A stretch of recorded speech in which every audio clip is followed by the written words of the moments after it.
much. Thank you. I moved to America 12 years ago with my wife, Terry, and our 2 kids. Actually, truthfully, we moved to Los Angeles.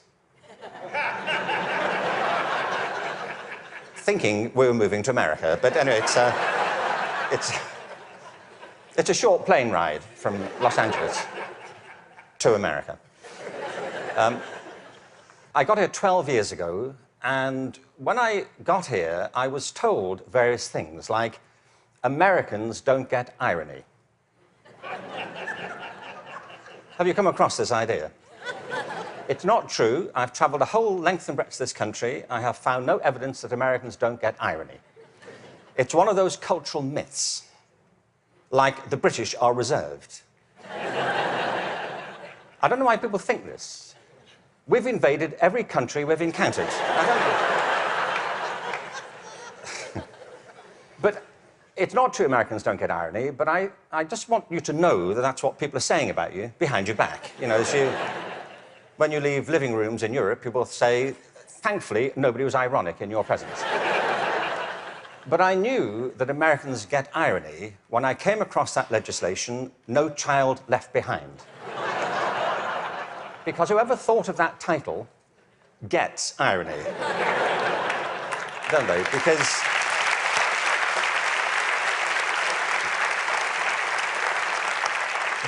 Because it's leaving millions of children behind. Now, I can see that's not a very attractive name for legislation. Millions of children left behind. I can see that. What's the plan? Well, we propose to leave millions of children behind, and here's how it's going to work. And it's working beautifully. In some parts of the country, 60% of kids drop out of high school. In the Native American communities, it's 80% of kids. If we halved that number, one estimate is it would create a net gain to the US economy over 10 years of nearly $1 trillion. From an economic point of view, this is good math, isn't it? That we should do this. It actually costs an enormous amount to mop up the damage from the dropout crisis. But the dropout crisis is just the tip of an iceberg. What it doesn't count are all the kids who are in school but being disengaged from it, who don't enjoy it, who don't get any real benefit from it. And the reason is not that we're not spending enough money. America spends more money on education than most other countries. Class sizes are smaller than in many countries. And there are hundreds of initiatives every year to try and improve education. The trouble is, it's all going in the wrong direction. There are 3 principles on which human life flourishes, and they are contradicted by the culture of education under which most teachers have to labour and most students have to endure. The first is this, that human beings are naturally different and diverse. Can I ask you, how many of you have got children of your own? OK. Or grandchildren? How about 2 children or more? Right. And the rest of you have seen such children? Small people wandering about. I will make you a bet, and I'm confident I will win the bet. If you've got 2 children or more, I bet you they are completely different from each other, aren't they? Aren't they? You would never confuse them, would you? Like, which one are you? Remind me. You know, your mother and I are going to introduce some colour-coding system so we don't get confused. Education under No Child Left Behind is based on not diversity, but conformity. What schools are encouraged to do is to find out what kids can do across a very narrow spectrum of achievement. One of the effects of No Child Left Behind has been to narrow the focus onto the so-called STEM disciplines. They're very important. I'm not here to argue against science and math. On the contrary, they're necessary, but they're not sufficient. A real education has to give equal weight to the arts, the humanities, to physical education. An awful lot of kids... Sorry, thank you.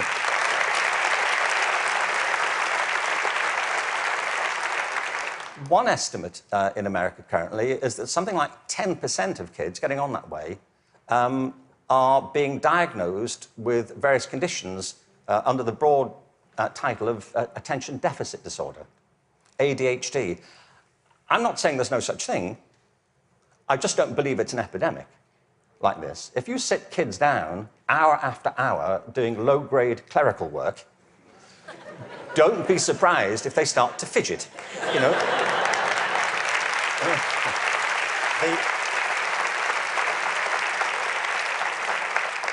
Children are not, for the most part, suffering from a psychological condition. They're suffering from childhood, you know, and I know this because I spent my early life as a child. I went through the whole thing. And kids prosper best with a broad curriculum that celebrates their various talents, not just a small range of them. And by the way, the arts aren't just important because they improve math scores, they're important because they speak to parts of children's being which are otherwise untouched. The second... Sorry, thank you. The second principle that drives human life and flourishing is curiosity. If you can light the spark of curiosity in a child, they will learn without any further assistance very often. Children are natural learners. It's a real achievement to put that particular ability out or to stifle it. Curiosity is the kind of engine of achievement. Now, the reason I say this is because one of the effects of the current culture here, if I can say so, has been to deprofessionalize teachers. There is no system in the world or any school in the country that's better than its teachers. Teachers are the lifeblood of the success of schools. But teaching is a creative profession. Teaching properly conceived is not a delivery system. You know, you're not there just to pass on received information. Great teachers do that. But what great teachers also do is mentor, stimulate, provoke, engage. You see, in the end, education is about learning. If there's no learning going on, there's no education going on. And people can spend an awful lot of time discussing education without ever discussing learning. The whole point of education is to get people to learn. A friend of mine, an old friend, actually very old, he's dead. That's as old as it gets, I'm afraid. So, but a wonderful guy, he was. A wonderful philosopher. He used to talk about the difference between the task and achievement senses of verbs. You know, you can be engaged in the activity of something, but not really be achieving it. It's like dieting. It's a very good example, you know. There he is, he's dieting. Is he losing any weight? Not really. Teaching is a word like that. You can say, there's Deborah, she's in room 34, she's teaching. But if nobody's learning anything, she may be engaged in the task of teaching, but not actually fulfilling it. The role of a teacher is to facilitate learning. That's it. And part of the problem is, I think, that the culture of, the dominant culture of education has come to focus on not teaching and learning, but testing. Now, testing is important. Standardized tests have a place. But they should not be the dominant culture of education. They should be diagnostic. They should help. You know, if I go for a medical examination, I want some standardized tests. I do. You know, I want to know what my cholesterol level is compared to everybody else's on a standard scale. I don't want to be told on some scale my doctor invented in the car. You know, your cholesterol is what I call level orange. Really? Is that good? We don't know. But all that should support learning. It shouldn't obstruct it, which of course it often does. So in place of curiosity, what we have is a culture of compliance. Our children and teachers are encouraged to follow kind of routine algorithms rather than to excite that power of imagination and curiosity. And the third principle is this, that human life is inherently creative. It's why we all have different resumes. We create our lives, and we can recreate them as we go through them. It's the common currency of being a human being. It's why human culture is so interesting and diverse and dynamic. I mean, other animals may well have imaginations and creativity, but it's not so much in evidence, is it, as ours. I mean, you may have a dog, you know, and your dog may get depressed. You know, but it doesn't listen to Radiohead, does it? And, you know, sit staring out the window with a bottle of Jack Daniels. And you say, would you like to come for a walk? He said, no, I'm fine. No. You go. I'll wait, I'll go. Yeah. But take pictures. We all create our own lives through this restless process of imagining alternatives and possibilities, and one of the roles of education is to awaken and develop these powers of creativity. Instead, what we have is a culture of standardization. Now, it doesn't have to be that way. It really doesn't. Finland regularly comes out top in maths, science, and reading. Now, we only know that's what they do well at because that's all that's being tested currently. That's one of the problems of the tests. They don't look for other things that matter just as much. The thing about work in Finland is this. They don't obsess about those disciplines. They have a very broad approach to education, which includes humanities, physical education, the arts. Second, there is no standardized testing in Finland. I mean, there's a bit, but it's not what gets people up in the morning. It's not what keeps them at their desks.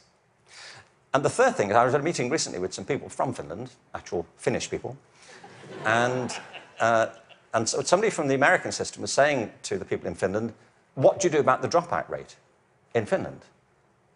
And they all looked a bit bemused and said, well, we don't have one. Why would you drop out? If people are in trouble, we get them quite quickly and help them and we support them.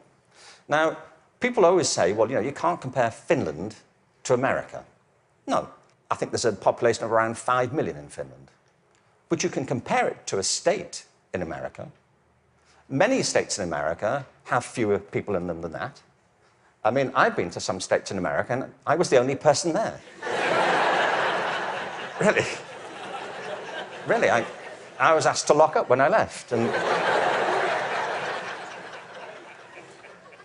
But what all the high-performing systems in the world do is currently what is not evident, sadly, across the systems in America. I mean, as a whole. One is this.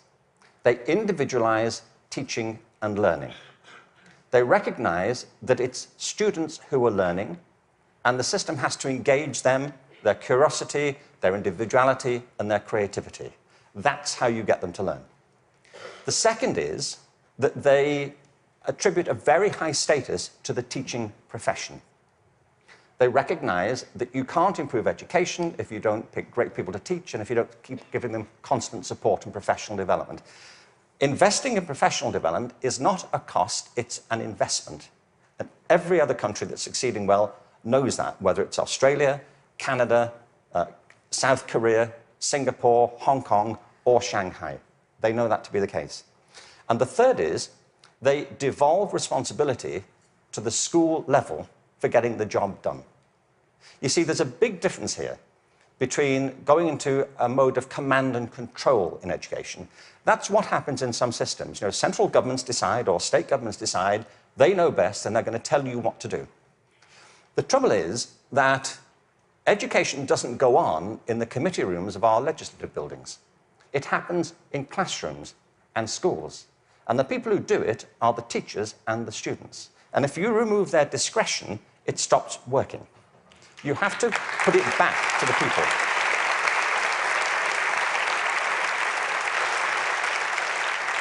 There is wonderful work happening in this country.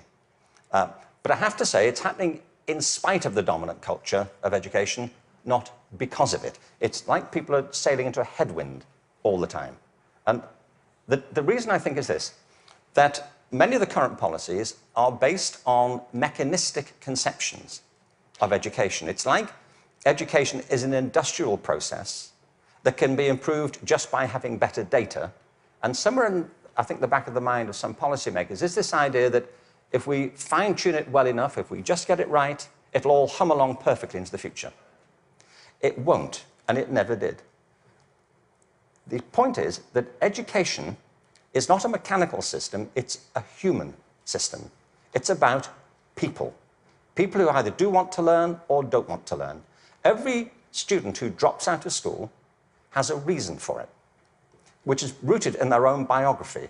They may find it boring, they may find it irrelevant, they may find that it's at odds with the life they're living outside of school. There are trends, but the stories are always unique. I was at a meeting recently in Los Angeles they're called alternative education programs. These are programs designed to get kids back into education. They have certain common features. They're very personalized. They have strong support for the teachers, close links with the community, and a broad and diverse curriculum, and often programs which involve students outside school as well as inside school. And they work. What's interesting to me is these are called alternative education. You know? And all the evidence from around the world is if we all did that, there'd be no need for the alternative.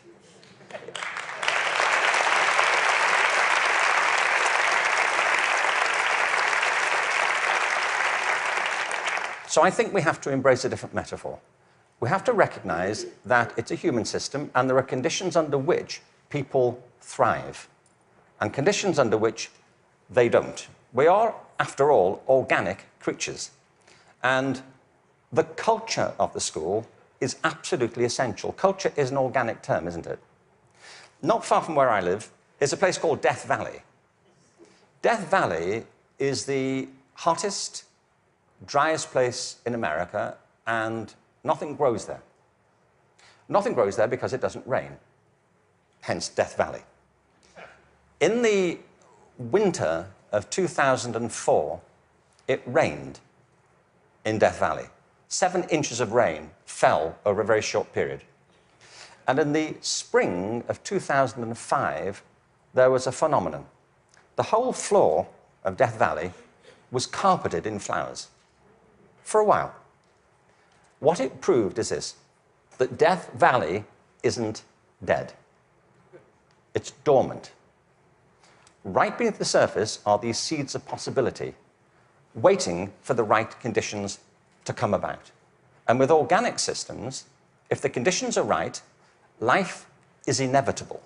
It happens all the time. You take an area, a school, a district, you change the conditions, give people a different sense of possibility, a different set of expectations, a broader range of opportunities. You cherish and value the relationships between teachers and learners. You offer people discretion to be creative and to innovate in what they do. And schools that were once bereft spring to life. Great leaders know that. The real role of leadership in education, and I think it's true at the national level, the state level, at the school level, is not and should not be command and control.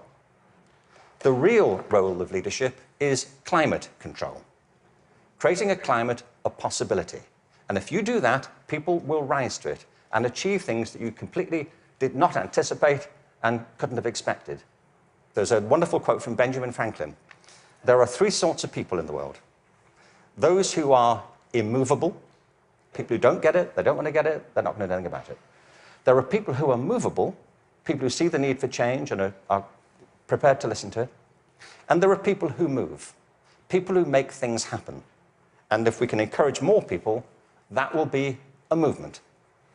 And if the movement is strong enough, that's, in the best sense of the word, a revolution. And that's what we need. Thank you very much. Thank you very much.